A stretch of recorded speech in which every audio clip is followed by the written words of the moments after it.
G'day guys, welcome back to Sumo's Projects 2020. It's going to be a great year, I can feel it, I sense it, and welcome to this first video of making of a Tablesaw sled. Something I've been meaning to do for a long time and never got quite around to doing it. I've designed it to go and be made out of fully recycled materials that were used in past projects, things I found on the side of the road or anywhere in particular, and I really love how it's come together. But if this is the first time you've viewed Sumo's projects, please go ahead, subscribe, hit the notification bell, and also if you like the video, give it the thumbs up and follow me along on the journey and look back at some of the earlier videos. I've got 100 videos out encompassing woodworking, DIY and tool reviews as well. So there's something there for a lot of audiences, so I hope you enjoy and hope you enjoy today's build. So let's go and do that. I do an initial measurement and the Mitre Saw has a capacity of 12 inches or approximately 300 millimeters. I'm trying to expand this out to 600 mil or 24 inches. Now I've got this old plywood which is something that was given to me last year and it's been tremendous for some shop builds. I'm going to put a different surface because it is a little bit tattered, and so just to put another layer on will make this surface seem a little bit smoother and look a bit fresher as well.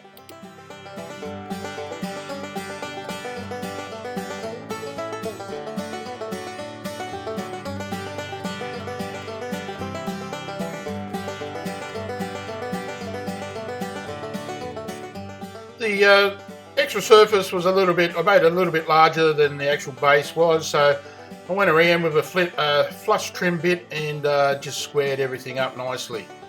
And then I went over to the table saw and did that for the opposing sides, and I was ready to go. For the fence, I'm using this old bit of bedpost railing that I picked up from the tip, and believe it or not, it's a magnificent bit of oak, and it's a pleasure to work with. As you can see, machines up so nicely, and really glad that I found this. Sometimes you find a treasure and it's hidden.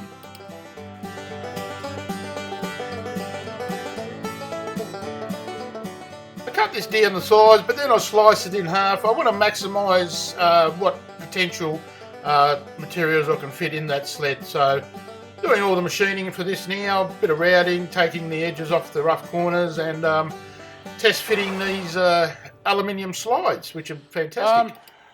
I've got a bit of a dilemma here. They go in there beautifully. Just adjust them and do that. But all the videos I watch where people put these on, you got to lift them up a bit, and I haven't got a dime. All the Americans have got dimes. How do you do this in Australia? I mean, I could use a 5-cent coin, I suppose. But I'm going to pass the hat around, so if you're feeling a little bit charitable, drop a few dimes in there for me, or 5-cent pieces. Be much obliged.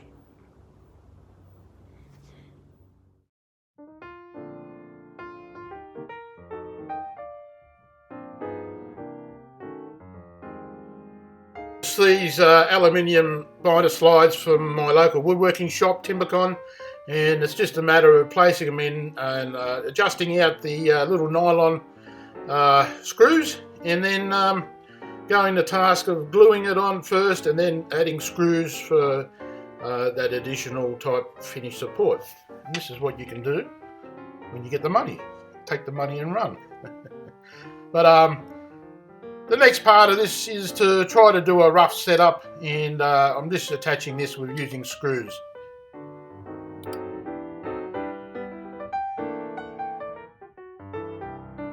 It was going to be a little bit of out of alignment doing the diagonal check, and I did mention on Instagram I was going to try to set this up a different way to the 5-cut method, but I ended up going back to the 5-cut method as I found out it's probably the most accurate way to set anything up. Initially I used a little bit of stock that fit into that cutout and tried to square it up that way, but the good old 5-cut method surely shows you where you've gone wrong and corrects all things considered.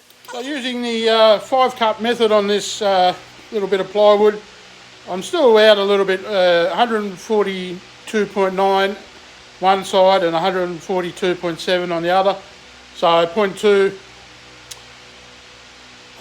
of a millimetre, it's still a fair bit. I'm going to put a little bit of paper. I don't have any shims or any gauge to be able to, properly fix that. So I'll measure up some paper and see if I can get it as close as I can to halving that amount and hopefully getting it right. But it's close, it's getting there.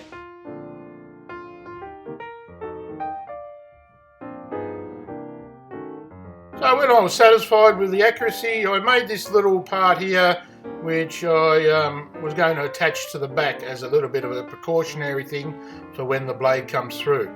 Now I've got this Australian made wax. It's got beeswax, canuba wax, and I bought it from the place online on eBay I think, and it's in South Australia, and it's really nice. It's and obviously you do need a bit of wax to get that sort of propulsion across the whole table saw surface, so this is good stuff to work with.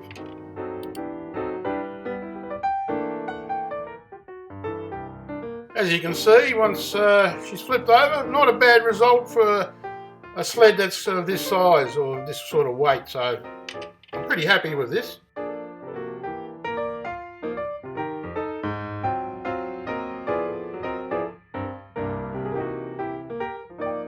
So one of the things I forgot to do is actually push record on one of the scenes in the video where I made this. Trying to continue on with the whole scrapwood type build. This is actually a double up as a pusher, so I can push the sled backwards and forwards, and it's also something that can act as a stop, so it'll slide along that way. Just a friction fit, but I can always put a clamp on just to hold it in place for doing cuts that need to have a repeated type outcome. Made 2 of these, one for either side. You can put them anywhere on the front fence, and I'll just show you how they work right away. So let's have a look at that.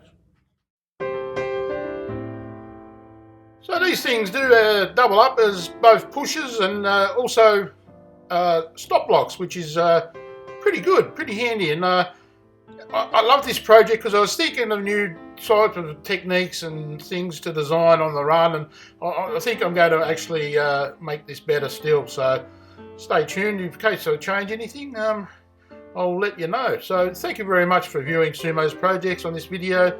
Go ahead and subscribe and like the video if you did like it, and also hit the notification bell because that'll be an advisory thing to let you know when the upcoming videos are out. So thank you very much, guys. Keep enjoying your woodworking, and I'll see you on the next one. Hooroo!